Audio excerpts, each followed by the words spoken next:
My name's Will. I'm from Hays, Kansas. When I look back at my childhood, there's nothing that happened to me that made me think, I'm gonna be an addict. My life is gonna turn out the way it did turn out. My family was amazing. I was always around my family. My grandparents were in my life. My parents were in my life.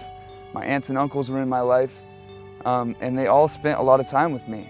If there's one word that my family would use to describe me, it would be intense. And I'm not sure why that was. It wasn't based off of my environment. There was something genetically in me that made me different than other people from the get-go.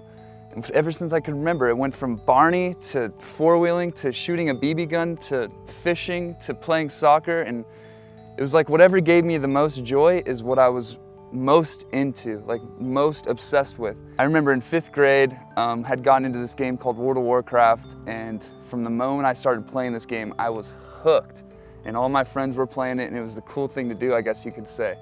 They seemed like they could have been, taking it too far, playing too much, but like I took it to a whole nother level. I even got comments from my friends, wow, you are like addicted to this game. And I'm like, in my mind, how can I be addicted to a video game? I don't have a problem. It's a fun thing to do. I'm a kid.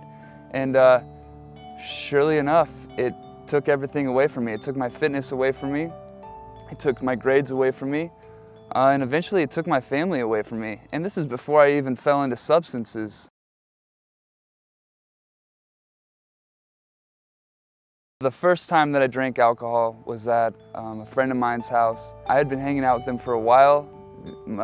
My friend Austin had brothers and sisters that were much older, so they had friends and they were doing certain things that, older people did, and I kind of fell into that just because I was around it. And so we went to this guy's house one night, and Captain Morgan came out of nowhere. Right when it did, I pick it up, I drink it, and I don't remember anything else. That was my experience with alcohol for 10 more years. And every time I drank it, I was the guy that like you had to worry about.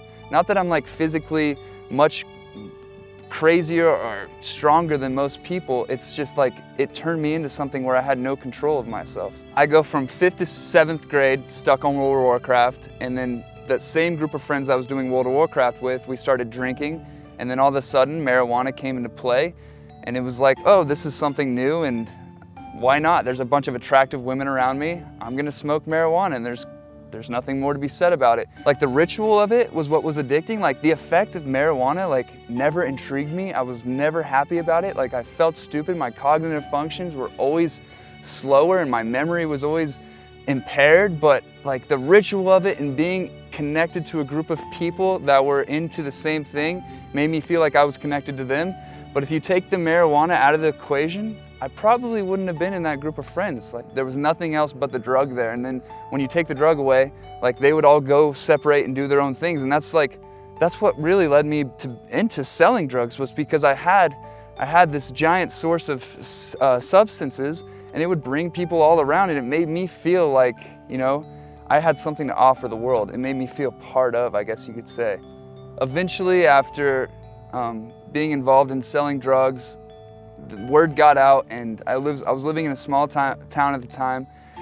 And of course, my name got into the hands of law enforcement, and I was put on a list and I was being watched. And I knew that because I had family that were friends with law enforcement, and they told my family that. And that was a really scary time in my life because like I wanted to stop. I knew I needed to stop. I was living in a school zone. I know I was gonna get double the fines and whatnot. I was going to college. I knew I was risking that, but I just literally couldn't stop.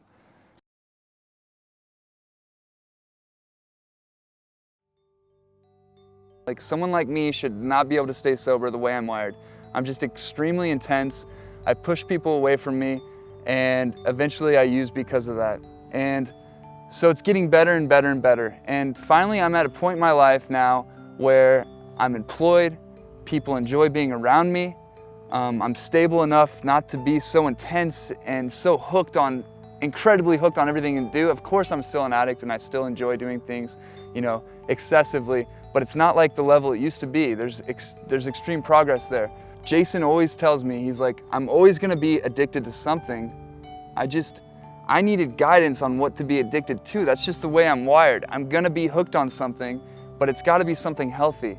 And I think the only way I started to get hooked on healthy things was by engaging in healthy behaviors. And at first, no way I did not want to start eating healthy. It tastes terrible.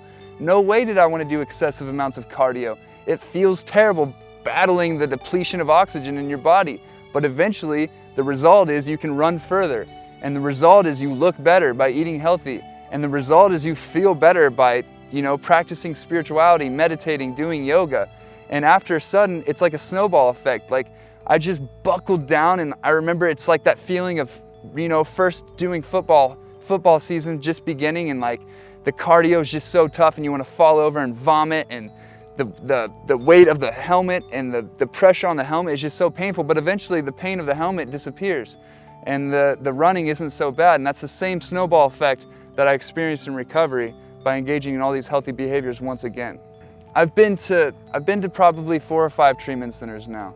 I come to Granite Mountain and I see something different than I've seen in other treatment centers. I see people that are actually in that same circle as I'm in, wanting to get help, wanting answers, trying to figure out what's actually wrong with them up here, why they keep sabotaging their life over and over again when they have so much potential to be so amazing. There's something that changed here at Granite. It's just the way it's operated. Jason Turner does an amazing job at picking a team, and the team here is just incredible.